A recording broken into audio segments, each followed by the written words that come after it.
You were among the foremost corporate leaders in India, and you've expanded outside of India as well. The whole world looks at entrepreneurship, from a prism of role models. They are celebrated as role models. Fortunately or unfortunately, in India, corporate India is seen with a lot of, suspicion, and there is politicization of the corporate capital. Capital as a term is politicized. Does it dishearten you? And, how do we navigate from this and move into a zone where, actually wealth creators and wealth generators are truly celebrated? ये दुनिया ने भ्रम फैलाया है कि हिंदुस्तान आगे नहीं आवे। ये इन्वायरमेंटलिस्ट को भेज देते हैं, भ्रम पैदा कर देते हैं, स्कूलों में जो किताबें पढ़ाते हैं वो गलत किताबें पढ़ाते हैं। ये जो भ्रम पैदा, हिंदुस्तान तो एक आप देखें तो 30% जीडीपी दुनिया के हिंदुस्तानी थी। आज दुनिया जो था ट्रेड में सबसे आगे था। यहाँ सारी दुनिया क्यों आई? मुगल आए लूटने के लिए, तो यहाँ सोना था, चांदी था, वैभव भरा हुआ था, उनको लूटा। अंग्रेज क्यों आए? लूटने के लिए आए, क्यों? भरा हुआ है। अभी भी हमारे यहाँ कोई कमी नहीं रही है। तो अभी जो टाइम आ गया, एंटरप्रेन्योर का टाइम आ गया है। जो भ्रम जो फैलाया है कि खाली खेती से दुनिया नहीं चल सकती है, खेती के साथ में आपको कारोबार, कल कारखाने लगाने ही पड़ेंगे। और दुनिया में पहले भी हुआ है, आज भी हो रहा है। और आज हिंदुस्तानी, आप देखिए, पूरी हिंदुस्तानी तो पूरी दुनिया को चला रहा है। अनिल जी, आपने कहा कि लोग फेल होने से घबराते हैं। मैंने तो आपके बारे में पढ़ा, आपके 9 बिजनेस फेल हो गए। और आपकी कामयाबी में, लोगों की कामयाबी में कुछ किसी का हाथ होता है, कोई उसके घर का, कोई बाहर का, कोई दोस्त का। आपकी कामयाबी में एक चुटकुले का बहुत बड़ा हाथ है। वो क्या कहानी है? चुटकुला बहुत लोग आते, लोग अपनी बातें कहते हैं, बट अब बोलते ना इतने फेलियर हुए हैं। तो वो गाना है ना, एक कौन सा गाना है, छोड़ो कल की बातें, कल की बात पुरानी, नए दौर से लिखेंगे हम मिलकर नई कहानी, हम हैं हिंदुस्तानी। क्या बात है, एक बार जोरदार तालियां। आप उस सेक्टर का प्रतिनिधित्व करते हैं जो नेचुरल रिसोर्सेज जिसे हम कहते हैं, और दुनिया भर में जितनी बड़ी इकोनॉमीज है उनमें नेचुरल रिसोर्सेज के जीडीपी में कंट्रीब्यूशन का बड़ा योगदान है। लेकिन भारत में नेचुरल रिसोर्सेज एबंडेंस में नहीं कह सकते हैं, लेकिन अच्छी मात्रा में है। उसके बावजूद we not been able to draw the natural resources dividend. So what is the way forward and why we have taken so much time to not truly realize the potential of natural resources in this country? Hindustan में एक वरदान है। हिंदुस्तान में हमारे यहाँ खनिज संपत्ति दुनिया में सबसे ज़्यादा है।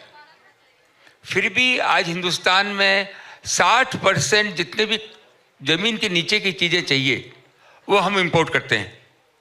वो दुनिया को मालूम हो गया है कि हिंदुस्तान कंजम्पशन करता है, मार्केट है।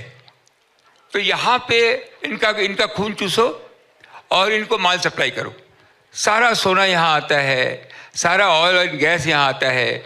एंटरप्रेन्योर का काम है। तो मैं रात दिन, मैं 30 साल से और 40 साल से और कुछ करता ही नहीं हूँ, खाली मैं ज़मीन के नीचे में देखता रहता हूँ क्या है।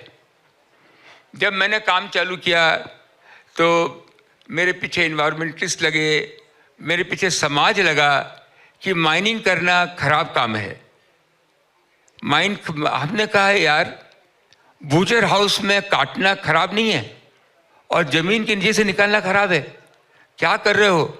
आज हर आदमी पूरी दुनिया में मेरे को बोल रहा है, जो आपने दरवाज़ा खोला, किसी की हिम्मत नहीं थी खोलने की।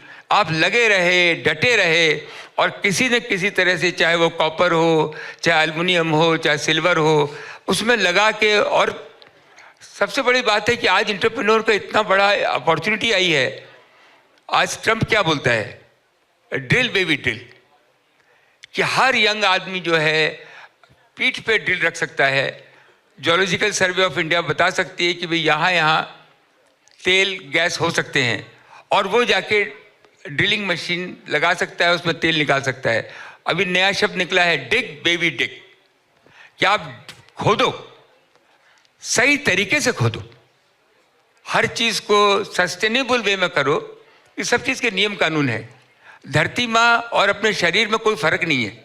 जैसे हम शरीर में अपने ऑपरेशन करते हैं, खोलते हैं, उसको अच्छी तरह से देखते हैं, वो धरती माता में करना चाहिए। तो हमको आज अपने एंटरप्रेन्योर पे बहुत ज़्यादा विश्वास रहता है कि वो नौकरी खोजे नहीं। जैसे कल भारत प्रधानमंत्री ने कहा नौकरी दें, वो आज 5 करोड़ रुपए तक गवर्नमेंट दे रही है लोन, जिससे कि वो ड्रिलिंग मशीन, एक्सप्लोरेशन मशीन ले सकती है, लेके ट्राई करे, एक्सप्लोर करे। गवर्नमेंट ये भी विचार कर रही है कि जो धरती के नीचे उनको अगर सक्सेस मिली, सक्सेस आपको 50% मिलेगी। आज जो टेक्नोलॉजी आ रही है उससे 70, 80, 90% भी जा सकता है, क्योंकि आपको पहले मालूम हो जाता है इस जगह में कॉपर है, एल्युमिनियम है, जिंक है, या ऑयल है, गैस है। तो ये चालू हो रहा है, ये चालू हो रहा है। और मैं सपना देख रहा हूँ कि हमारे एंटरप्रेन्योर जो हैं नेचुरल रिसोर्सेज में भी घुसे, क्योंकि सारी दुनिया जो है नेचुरल रिसोर्सेज ही आगे बढ़ी है। One thing for sure, that what girls can do in India, nobody can do. I can give you my daughter's example. My daughter was the activist, environmentalist हो गई, she studied all abroad, बोली, then she become animal lover, so she opened hospital, but मैंने उसको pursue करता चला गया मैं कि बेटा बिजनेस करना, एंटरप्रेन्योर बनना अच्छी चीज़ है, उससे और नौकरियां दे सकती हो, काम आगे बढ़ा सकती हो। जब वो मेरी बात सुनने लगी 3-4 साल से, मैं देख रहा हूँ कि क्या she is like a amazing. Once the girls has to be convince. लड़के लोग तो कोई बात बोल देंगे, आप कन्विंस हो जाते हैं। इन लड़कियों को कन्विंस करने के लिए वो दे आर डिफरेंट। उनको एक बार आप कन्विंस कर देंगे तो दुनिया आसमान छू लेती है। क्या बात है सर, क्या बात है। और देखिए अनिल जी से बात करते जाएं तो घंटों बीत जाएंगे, समय का पता नहीं चलेगा, लेकिन समय की पाबंदी है। सर बहुत शुक्रिया, बहुत बहुत Thank you, आभार, अनिल आप जी। हमारे साथ जुड़े। Thank you very much. Thank you very much to all of you, very nice.